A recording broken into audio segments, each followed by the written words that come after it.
Hi, everybody. Welcome to the July 13th, 2018 edition of Colorado Inside Out Postgame, a special web exclusive production here on Channel 12. I'm Dominic Dezzutti. Thank you very much for joining us.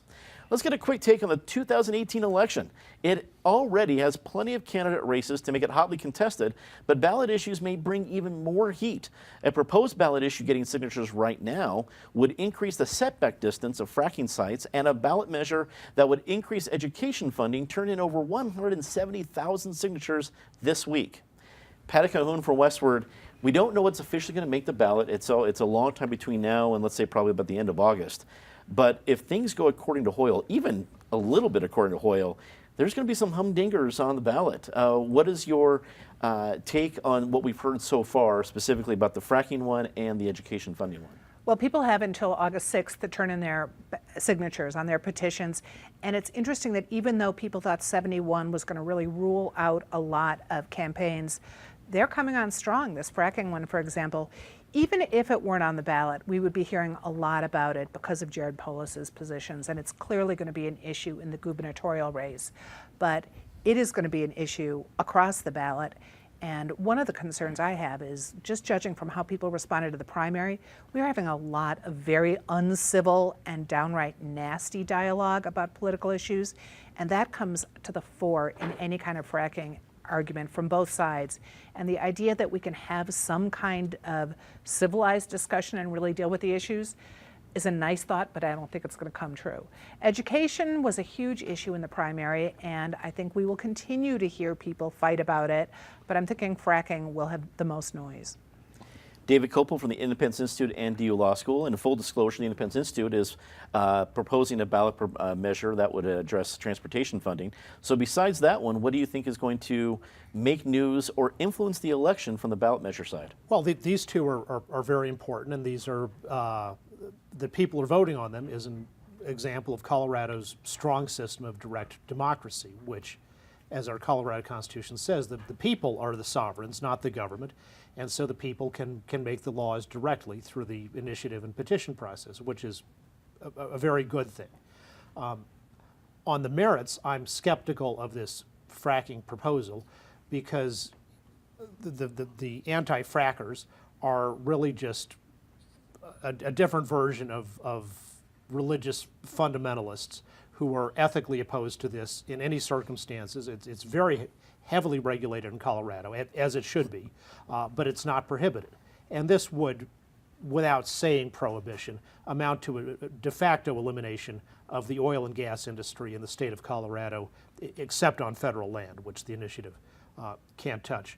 On education funding, everybody's for education, and our Colorado Constitution clearly makes education one of the very most important things the government is supposed to do.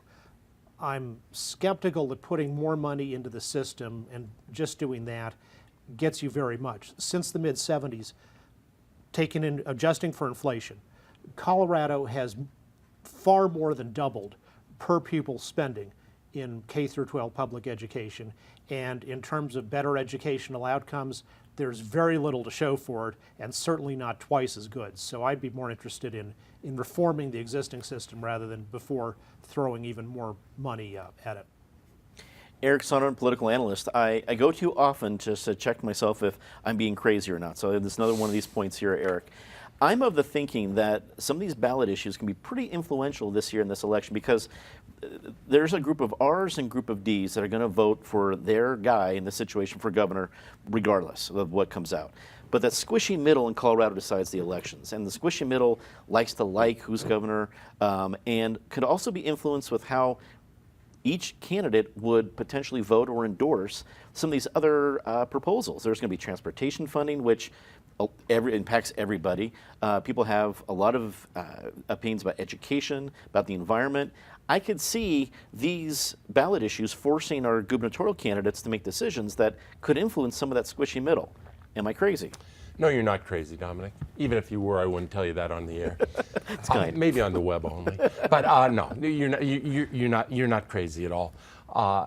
And I think some of these candidates, Jared Polis and Walker Stapleton, are going to be conflicted and cross-conflicted. I think Polis is going to have to go very careful around the fracking setback issue. I think Stapleton is going to have to go very careful around particularly the transportation tax measure with pressure from the Independence Institute and others on the right, but obviously with plenty of Chamber of Commerce business pressure on the other side. I'm mainly impressed with the volume of potential initiatives. I mean, this is a state, as David points out, with direct democracy, where, you know, there have been ballots in the past where we've had a dozen or more serious initiatives to vote on. Over the last few years, that number has fallen off because it's still relatively easy, even with 71. And don't forget with 71 that the judge threw out probably the most onerous part of it in terms of the geographic distribution of where you have to get your signatures. But even with 71, it's still rather easy to get to the starting line of get a measure on the ballot. It is very hard to get it across the finish line with the voters approving it. Voters are quite discerning. The one I'm most interested in is the one that turned in its petitions this week, the education tax one. It wasn't that many years ago we had Amendment 66, sponsored by John Hickenlooper, Mike Johnston, others.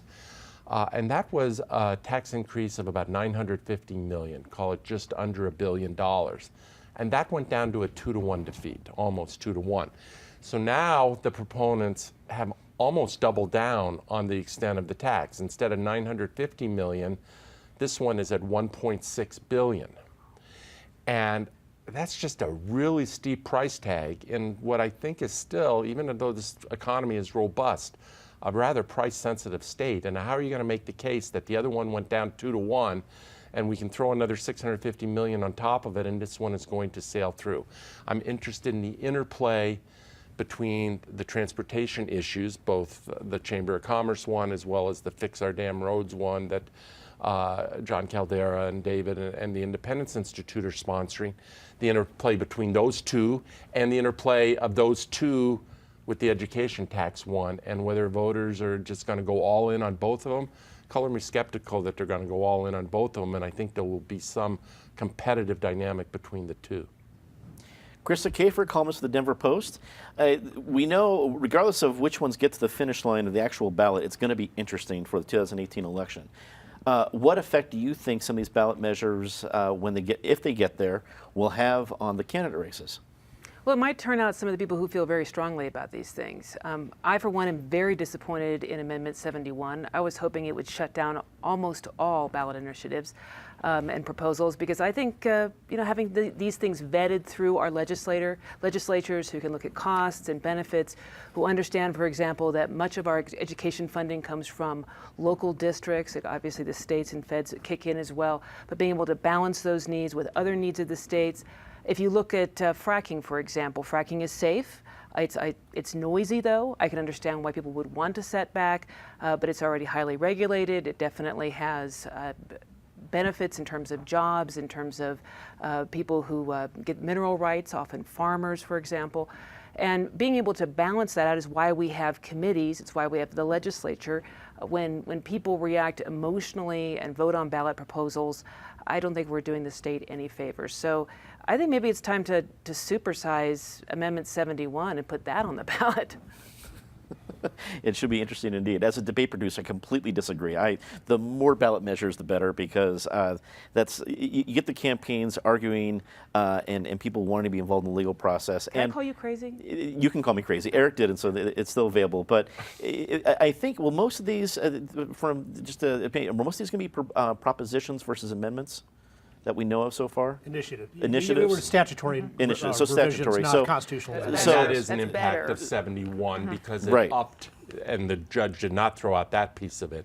It increased the level that you have to get a yes vote to pass a constitutional amendment. And as a statute, the legislature, if it was completely off the rails and was passed, Right. the legislature would have a chance to, and not saying they would or would not fix it, but it's better. I'm still for more debates. That is all the time we have for CIO Postgame this week. Leave us a comment. Tell us what you think. For everyone here at CPT12.org, I'm Dominic Dezzutti. Thanks for watching.